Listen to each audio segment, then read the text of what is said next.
Imagine one of the most celebrated writers in human history, at the peak of fame, wealth, and artistic achievement, standing at the edge of despair.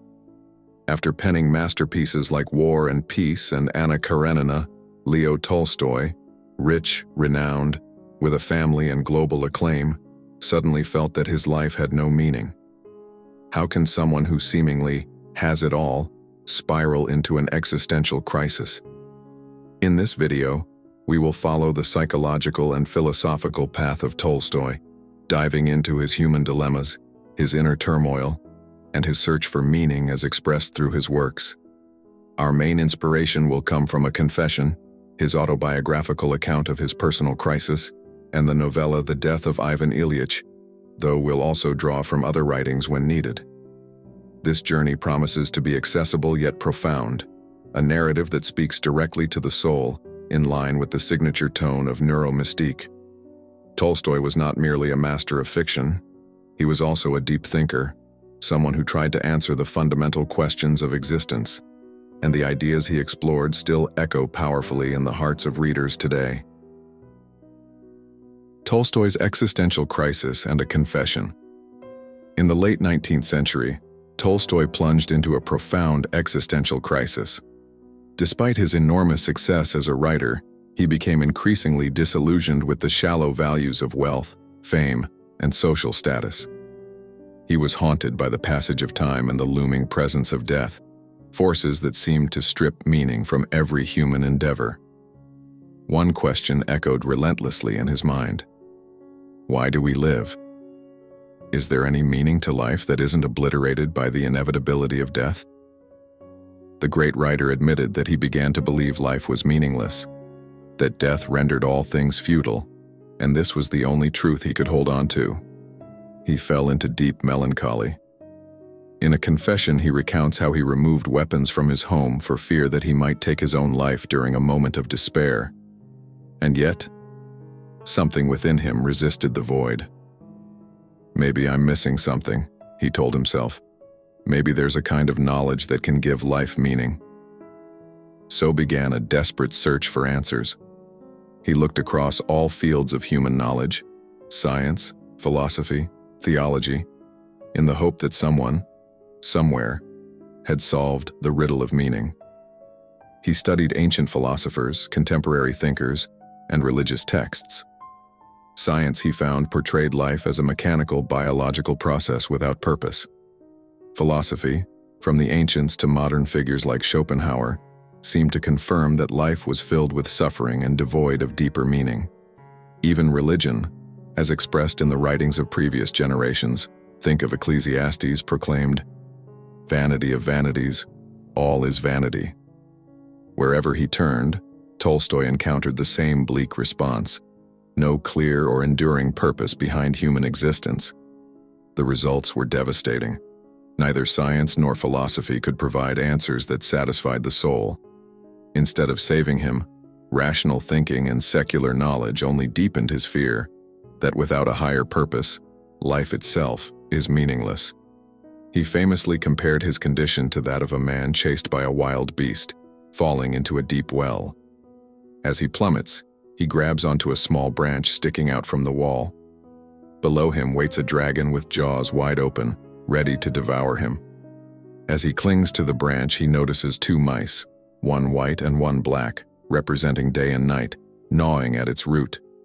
And then he sees drops of honey on the leaves of the branch. He licks them and, for a moment, tastes their sweetness. That's where the parable ends. The man knows he will fall. He knows death is certain, but he distracts himself with a little sweetness. For Tolstoy, the honey symbolized life's temporary pleasures, family, fame, comforts, none of which could disguise the fact that the branch was breaking. The dragon waited, and time kept gnawing. The parable powerfully illustrates his terrifying conclusion, that no worldly joy could mask the horror of mortality. This realization could easily lead a man into total despair. And yet, Tolstoy found a glimmer of light. Observing the people around him, peasants, laborers, villagers, he noticed something remarkable. These simple men and women, untouched by intellectual philosophies, lived with a quiet kind of faith. Their lives had meaning not because of rational theories, but because they believed in something higher, a spiritual reality that gave purpose to their existence. Tolstoy realized, only faith provides meaning that is not destroyed by suffering, deprivation, or death. Not dogmatic or rigid faith, but a deep inner spirituality. A quiet trust in love, in kindness, in a higher moral law. This revelation saved him. Tolstoy now had a reason to live. He resolved to renounce the comforts and privileges of aristocratic life. He felt ashamed to live in luxury while others suffered and chose instead to radically transform his existence. He gave up his estate, donated much of his wealth, and began living simply, like a common laborer, working the land, practicing compassion, and trying to embody love toward his fellow man. The former count became a humble seeker of truth, a moral teacher who preached nonviolence, ethical reform, and universal love. His later essays and works reflect this transformation. In The Kingdom of God is Within You, he developed a philosophy of Christian anarchism, rejecting state and church authority in favor of a higher personal conscience. These radical ideas were branded heretical by the Russian Orthodox Church. In 1901, Tolstoy was officially excommunicated by the Holy Synod, but he remained undeterred, continuing to call for moral rebirth through love, humility, and truth. He firmly believed in the transformative power of compassion, integrity, and spiritual simplicity. Out of his personal crisis was born a new philosophy of life: to live with humility, honesty, and love in service to others. The Death of Ivan Ilyich, a mirror of existential anguish. After Tolstoy underwent his internal revolution, he poured much of that experience and the ideas it birthed into his later works. One of his most powerful philosophical novellas is The Death of Ivan Ilyich. In this story, Tolstoy delivers a haunting portrayal of the inner disruption and existential crisis triggered in a man when he is forced to face death. And this is no accident. The story of Ivan Ilyich reflects Tolstoy's own dread of mortality and echoes the dark questions that once tormented him. Let us look at how the seemingly simple tale of a 19th-century Russian judge becomes a psychological mirror for us all. Ivan Ilyich is an ordinary, successful man of the middle class. He has a respectable career as a judge, a family, and social prestige. He lives as one should, following the conventions of his time, pursuing professional advancement, cultivating an acceptable public image, enjoying the comforts of middle-class life. One could say he lives a life of proper decorum, never questioning deeper truths. Death, for him, seems like a distant and unlikely occurrence. In fact, the novella opens with the news of Ivan Ilyich's death being received with polite indifference. His colleagues are more concerned with who will take over his position than with mourning him. They discuss potential promotions over a game of cards.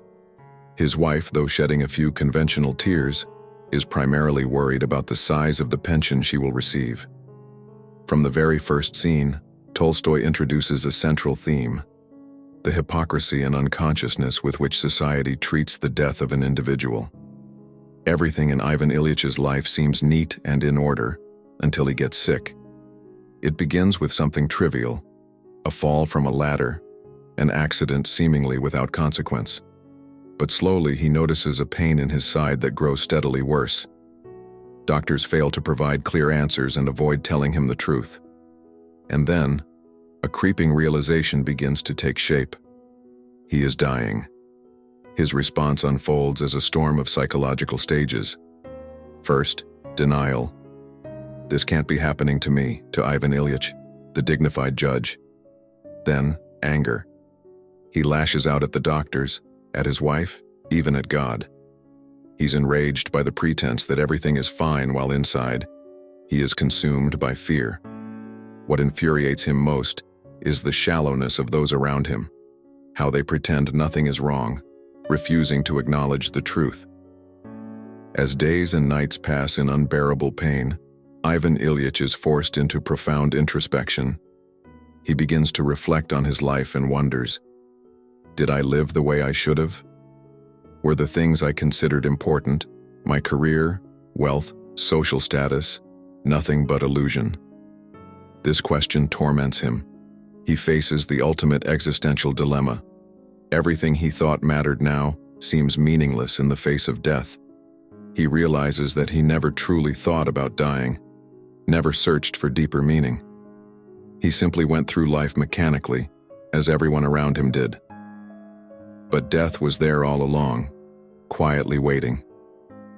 He is overcome with terror and despair. In a moment of raw honesty, he cries out to the heavens, or perhaps to himself. Why? Why is this happening to me? What did I do wrong? That cry is universal. How many people throughout the world have felt this same helpless confusion when confronted by death or great loss? Tolstoy, with his characteristic clarity and compassion, takes us deep into Ivan's psyche as he desperately searches for meaning, for comfort, in his final moments. Then, in the midst of darkness, Ivan Ilyich finds an unexpected source of solace: a simple peasant servant named Gerasim. Unlike his family and friends, who avoid the reality of his impending death, Gerasim is not afraid to offer genuine compassion. He holds Ivan in his arms to relieve his pain, brings him water, and attends to him with quiet kindness. This young man becomes a catalyst for transformation. For the first time, someone acknowledges the truth. Ivan is dying. And instead of recoiling, Gerasim treats him with tenderness, free from fear or disgust. This sincere human connection gives Ivan a brief sense of dignity and relief amidst the agony. As death approaches, Ivan Ilyich's inner struggle reaches its peak. And then, something extraordinary happens. He undergoes a shift in consciousness. He realizes that the true tragedy is not just that he is dying, but that he never really lived. He understands that his life, though outwardly respectable, lacked inner truth, love, or conscience. His comforts and accomplishments now reveal themselves as hollow, and this painful clarity leads him to a kind of redemption. In his final hours, Ivan does something he had never done before. He feels compassion for others. He sees the sadness on his wife's and son's faces, and, instead of resenting them, he feels sorry that his death causes them suffering. A sense of forgiveness is born within him. He forgives those around him, and himself. In this moment of love and surrender, his fear dissolves. Tolstoy describes him seeing a light and thinking, "Death is finished. It is no more." Ivan smiles and lets go, experiencing at last a deep sense of release.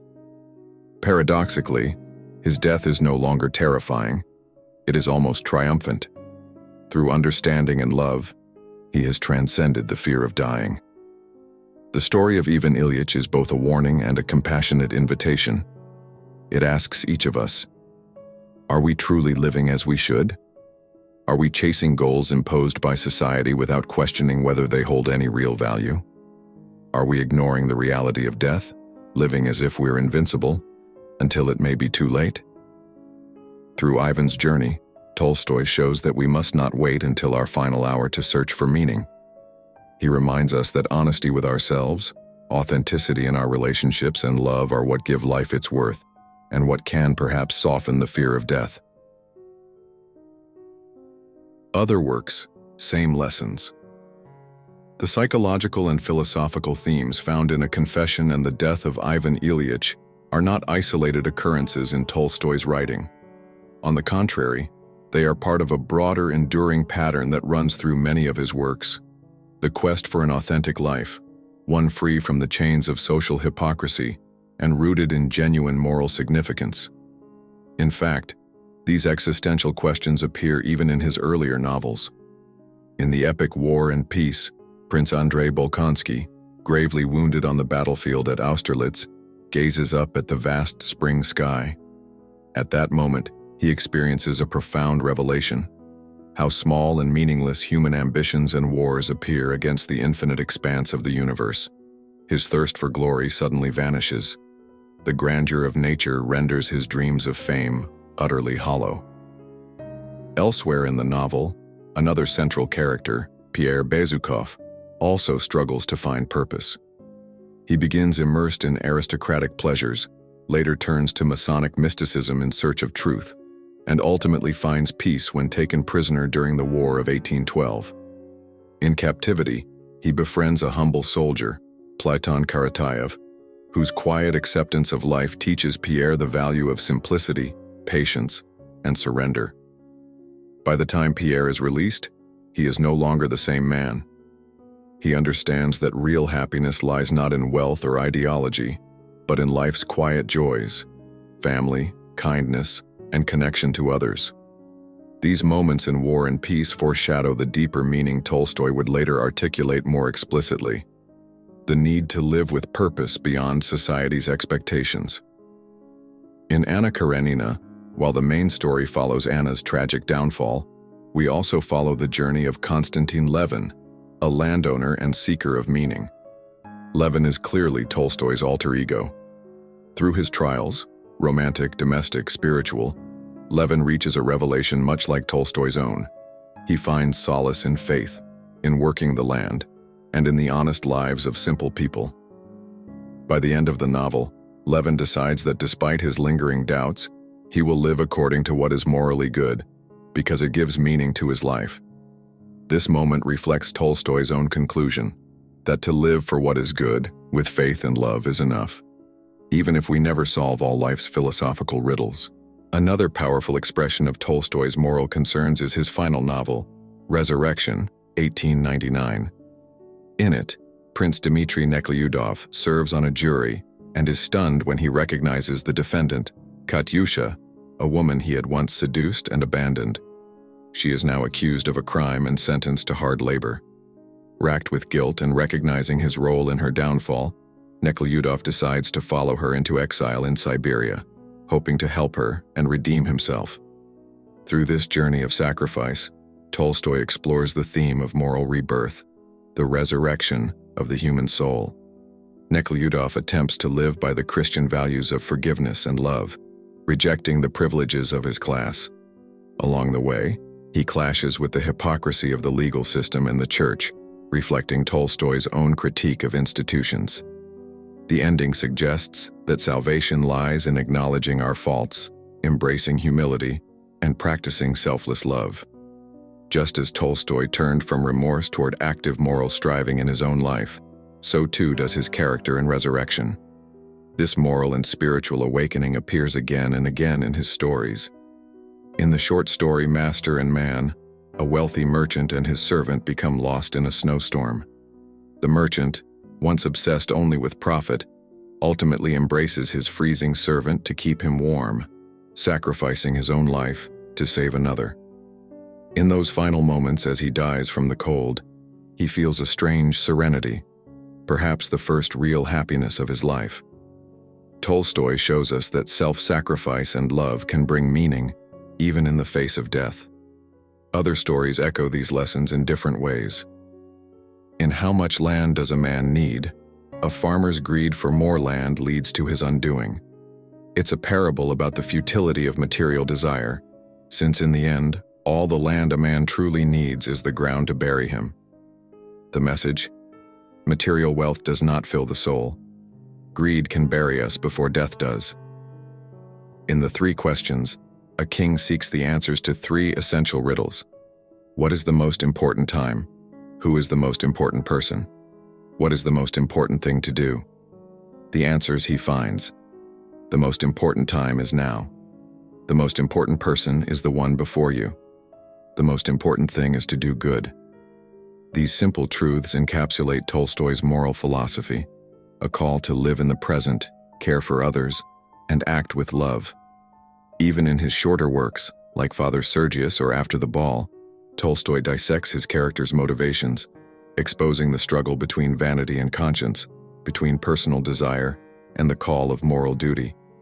And let us not forget, Tolstoy's ideas didn't just stay on the page, they shaped history. His emphasis on nonviolence and love deeply influenced figures like Mahatma Gandhi, who corresponded with Tolstoy and built his philosophy of passive resistance on Tolstoyan principles. Gandhi called him the greatest apostle of nonviolence of our time. And it wasn't only Gandhi. Tolstoy's voice echoed through leaders like Martin Luther King Jr. and Nelson Mandela. His belief in inner change as the root of social justice remains timeless and universal. The meaning of life and our own journey. Through his personal confession and literary legacy, Leo Tolstoy leads us into a brutally honest examination of the human condition. He presents us with the naked truth of existence, mortality, the certainty that we will die, disillusionment, the realization that wealth and prestige cannot fill the soul, and hope, the belief that even in darkness, light can be found in love, humility, and moral purpose. Tolstoy's psychological insight allows us to see ourselves in his characters. Who hasn't felt the fear of death or the emptiness of a successful but unexamined life? And his philosophy offers us a path, not an abstract doctrine, but a lived truth. Change yourself before you try to change the world. Everyone thinks of changing the world, but no one thinks of changing himself, Tolstoy once wrote. He teaches us that the true meaning of life won't be found in external achievements or riches. It lies within, in recognizing our shared humanity, in cultivating love for others, and in striving to do good in our small corner of the world. As Tolstoy concluded, the sole meaning of life is to serve humanity. By loving, by caring, by building bonds of compassion and understanding, we approach what Tolstoy called the kingdom of God within. His stories invite us to live authentically. They warn us not to reach our deathbed like Ivan Ilyich, only then realizing what truly matters. The time to seek meaning is now, each passing moment a chance to awaken. If you're struggling with your own inner conflicts or wondering about your life's purpose, Tolstoy's voice travels through time to whisper, "Look within, look around. Meaning is born from the love you give, from the honesty with which you live, from the good you plant in the world around you." So now let's pause and reflect. Tolstoy found his light in the darkness of crisis. What about you? What is your own confession? What illusions must be shattered, and what truths are waiting to be faced? The journey to find these answers may never end, but the search itself gives life its depth and authenticity. It's worth noting that until his very last breath, Tolstoy remained true to these values. At the age of 82, in 1910, he quietly left his family estate, determined to live out his final days as a humble wanderer, far from riches and quarrels. A few days later, he fell ill and died at a small rural train station in the modest quarters of the station master. His death shocked the world. Thousands gathered to mourn him, and he was buried at his beloved Yasnaya Polyana without pomp, only family and local peasants in attendance. Even his passing became a symbol, a final affirmation that truth and meaning are found in simplicity, humility, and shared humanity. If you found value in this journey into Tolstoy's thought, subscribe to our channel for more philosophical and psychological explorations. Like the video, share it, and help others discover these timeless messages. Until next time, let us remember Tolstoy's life and legacy. True life begins where the illusion of ego ends and blossoms in love, simplicity, and unity with humankind. Thank you for watching. Stay tuned for more journeys into the heart of human existence.